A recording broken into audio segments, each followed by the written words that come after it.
বন্ধ করে দিচ্ছে সেটা দেখতে পাচ্ছি।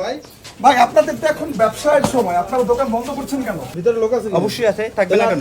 ব্যবসা প্রতিষ্ঠান থাকবে না? আমার আর কালা গিয়ে বান্দির পড়ে তুই গেলে গেলি, এবারে আমার দ্বারা গেলে তুই গেলে গেলি। ডিম আপনার হাতে আছে তৈরি করা? ডিমটা পচা পড়ছে, তারা কোনো লাইবিলিটিস নিবে না। আপনি ফালাইছে কিভাবে জানেন? হ্যাঁ, টাকা দিয়ে এই ফালানো লাগছে। ভোর রাতে হঠাৎ করেই কারণ বাজারের যে ডিমের আড়তগুলো রয়েছে সেখানে শুরু হয়েছে ভোক্তা অধিকারের অভিযান, এবং বেশিরভাগ যে ডিমের আড়তের দোকানগুলো রয়েছে সেগুলো কিন্তু তালা দেয়া রয়েছে। মাঝখানে একটি দোকান খোলা আছে যেখানে ভোক্তা অধিকারের অভিযান চলছে, এবং এর পাশে যতগুলো দোকান রয়েছে সিরিয়ালে দেখতে পাচ্ছেন দোকানগুলো বন্ধ রয়েছে। বন্ধ করার দরকার নেই, যখন মাল যাবে ট্রাকের সাথে আপনার ক্যাশ পাওয়া যাবে। আপনি নিজে যদি আপনার ফ্যাক্টরি যদি থাকতো, আপনি ডিম তৈরি করে পারতেন, যদি সিস্টেম থাকতো। এটা তো সুযোগ নেই।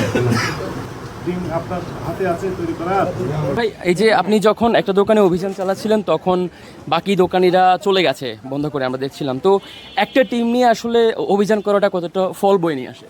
এখানে কয়েকটা টিম নিয়ে অভিযান করাটা কি যুক্তিযুক্ত? এখানে দুইটি বিষয়, একটি হচ্ছে যে এই একটি বা দুইটি আমরা তদারকি প্রতিষ্ঠান তদারকি করতে, বাকিগুলো দেখেন বন্ধ করেছে। শুধু তাই না, সভাপতি সাহেব উনিও দোকান বন্ধ, যদি ওনারা বলছেন নামাজ তো অনেক আগে শেষ হয়েছে।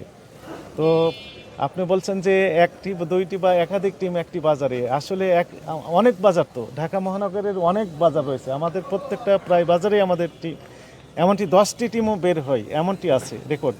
তো ফলে এক বাজারে একাধিক টিম না, বরং বিভিন্ন বাজারে যদি আমরা কভার করতে পারি তাহলে একটু সুবিধা হয়। তাছাড়া আমাদের তো লোকবলের একটা কনস্ট্যান্ট রয়েছে। এবার কথা বলতে চাই তাদের সাথে যারা অভিযানের মধ্যেই দোকানগুলো বন্ধ করে পালিয়ে কিছুটা দূরে অবস্থান করছেন। জানতে চাইব এই যে অভিযান, এই অভিযানটিকে তারা কিভাবে দেখছেন, এবং ডিমের দাম বৃদ্ধির পেছনে আড়তদারদের কোনো হাত রয়েছে কিনা। আপনি ফালাইছে কিভাবে জানেন? হ্যাঁ, টাকা দিয়ে এই ফালানো লাগছে। ডিমটা পচা পড়ছে, তারা কোনো লাইবিলিটিস নিবে না। সেই ডিমটা আমার ফালাইতে হয়েছে, সেটাও আপনার জরিমানার টাকা দিয়ে 500, 1000, 2000, 5000 টাকা দিয়ে, যে ভাই আমার ডিমটা একটু গাড়ি ভাড়া দিয়ে নিয়ে একটা সেফ জায়গায় ফেলছে। কারণ তো সব জায়গায় ফালাইতে হবে, ময়লার ভাগার নিয়ে এগুলোর কারণেই দাম বাড়ছে। না, দাম বাড়তেছে কই? আপনি আমাদের লস হইছে।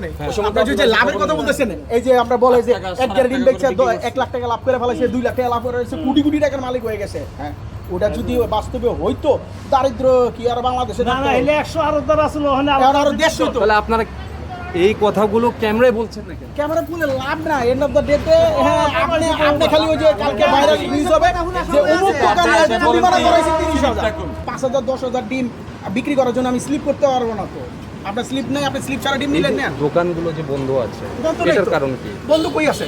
আপনার এখানে প্রত্যেকটা গাড়ি আছে রাস্তায়। আমাদের দুর্দশার কথা বলবো কই?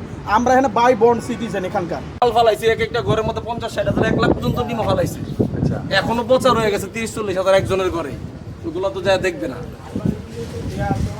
তাহলে এই যে আমি যদি 7.5 লাখ না 10 লাখ টাকা হইব। আচ্ছা ভাই, এই যে ডিমের দামটা বাড়ছে, যার কারণে দেখছি আমরা ভোক্তা অধিকার এখানে অভিযান চালাচ্ছে, এর সাথে আসলে আড়তদারদের কোনো সম্পর্ক আছে কিনা?